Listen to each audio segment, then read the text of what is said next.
Баршаңызға сәлем. Бүгін тарталетке жасаймыз. Ең алдымен саңырауқұлақтарды ұсақтап тураймыз. Сарымсақты да тураймыз. Қызып тұрған табаға аздап сұйық май құйып, саңырауқұлақты жақсылап турамыз.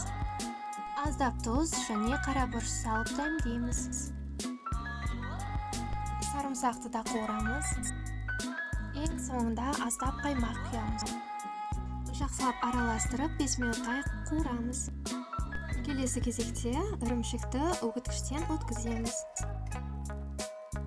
Және ыстық саңырауқұлақпен араластырып қоямыз. Салмасы дайын болды.